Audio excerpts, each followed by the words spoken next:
The world is watching the Caribbean with nervous eyes. It's November 12, 2025. What if the United States attacks Venezuela? This flashpoint could draw in global powers and reshape international politics. The stakes: oil, influence, and millions of lives. A conflict here would send shockwaves worldwide. Tensions have reached a critical point. For Venezuela, it's about survival. For the US, power and security. Russia and China see an opportunity to challenge American dominance. US military assets are in the region, and Venezuela is mobilizing for war. The world is split. Some back the US, others condemn it. Every decision now carries immense weight for the future. The US has made its military intentions clear. Since mid-2023, a powerful naval and air presence has been established in the Caribbean, centered on the USS Gerald R. Ford and its fleet. 8 warships, a nuclear submarine, F-35 jets, and 10,000 US troops form a formidable force. This is not a defensive posture, it's a show of overwhelming offensive capability.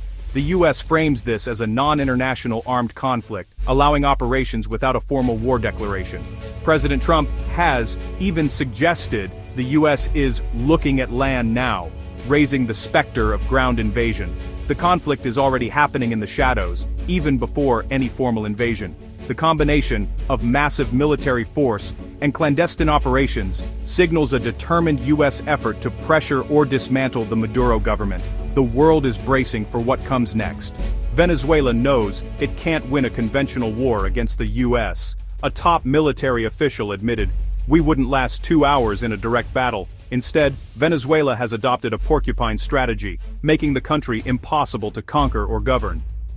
The first pillar: guerrilla warfare. Military units will disperse into mountains and jungles, launching ambushes, sabotaging infrastructure, and bleeding the invaders. The second: anarchization of cities. Intelligence services and armed civilian collectivos will incite riots, block streets, and wage urban combat. The goal makes cities ungovernable and occupation a nightmare. This two-pronged approach aims to deter invasion by threatening a prolonged, chaotic resistance.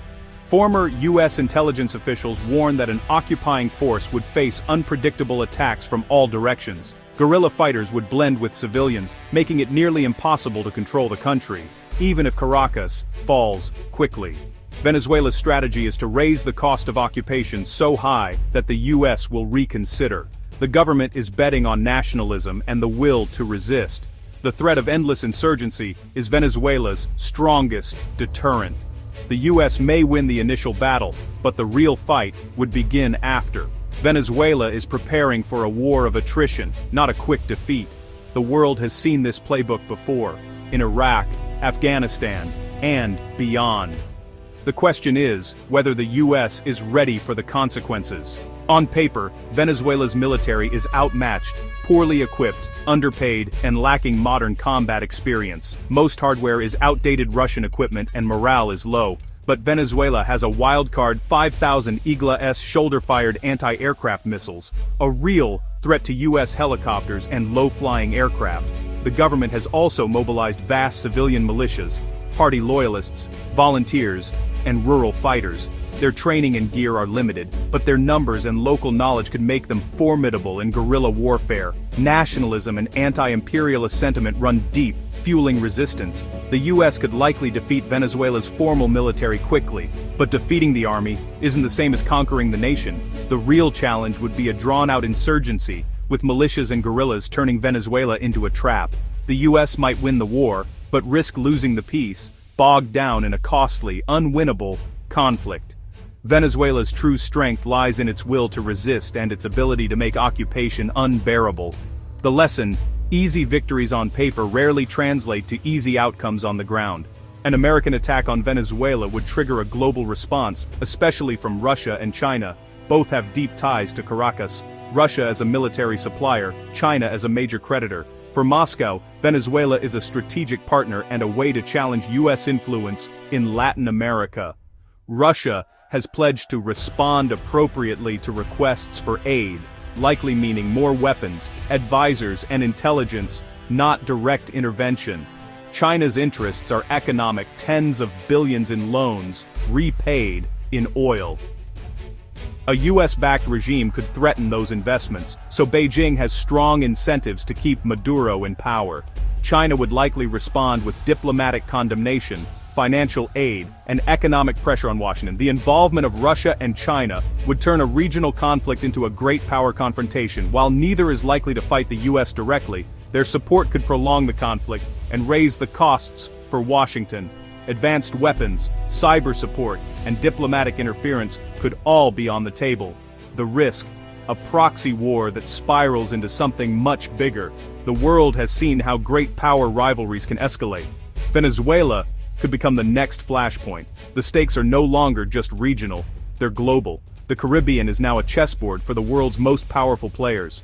The rhetoric from leaders is uncompromising. President Trump frames the conflict as a battle against criminals, not a war with a nation, sidestepping international law. His talk of looking at land signals a real possibility of ground invasion, preparing Americans for escalation. Maduro, in turn, accuses the US of fabricating a pretext for war to steal Venezuela's oil, rallying domestic and international support. Foreign Minister Ivan Gil insists Venezuela is focused on peace and sovereignty, painting the country as a victim of aggression. U.S. Defense Secretary Hegseth promises ongoing strikes until the drug flow stops, signaling a willingness for a long-term conflict. This tough talk normalizes military action in the Caribbean, making escalation seem routine. On the ground, Venezuela is mobilizing its citizens, repurposing the VENAP utility to create a neighborhood watch for spies and drones. This move turns the population into a surveillance network and psychological bulwark. The atmosphere is tense, with both sides digging in. The conflict is as much about narrative and perception as it is about military might. Each leader is drawing a line in the sand, daring the other to cross it. The world is left to wonder who will blink first.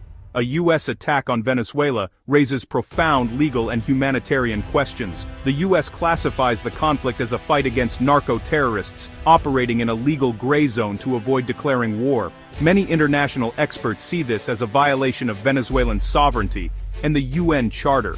The humanitarian cost would be catastrophic. Venezuela's fragile infrastructure would collapse, and millions could be displaced.